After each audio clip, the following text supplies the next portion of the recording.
İskəndər, təxminən misal üçün 30 minə və yaxud da olsun 40 minə eyni qiymətə olan Camry yoxsa 212 Kuza.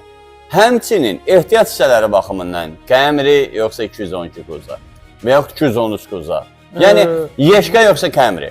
Yeşka yoxsa Camry. Rahatçılıq və sürmək, yəni belə deyim də, sürmək istəyirsə, rahatçılığı hiss etmək istəyirsə, əlbəttə ki, Y-Class daha üstün olar. Amma baxım tərəfdən, məsəl üçün Paradox SC-ləri götürəndə Toyota'da Luboy normal işləyən firma işləyir, həm uzun müddətli işləyir, həm də ki, redki belə dəyişilir və ucuzdur. 20-25 manata şərabı vermək olur. Halbuki, məsəl üçün Mercedes-də normal işləyən bir əsas Lanford'dur, onlar da təqribən yəni dənəsi 60-50 manat civarında. Niyə Mercedes-də də Lanford baha firmadır, daha ucuzdursun da qoymaq olur.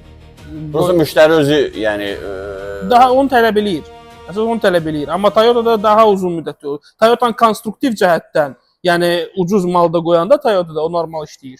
Halbuki məsələn premium avtomobillərə, Alman avtomobillərə ucuz mal qoyanda işləmir. Konstruktiv cəhətdən. Mənə elə gəlir ki, burada sadəcə müştəri titizlik eləyir. Bu mənim şəxsi fikrimdir. Səndən burada qatılmıram. Məsələn, davam elə zəhmət olmasa.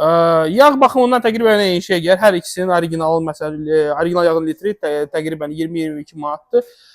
Fərq budur. Və yəni əlbəttə ki, Toyota daha uzun ömürlü avtomobildir, nəinki hər Mercedes olsun və yaxud da hər hansı bir Avropa avtomobili olsun. Daha dözümlüdür.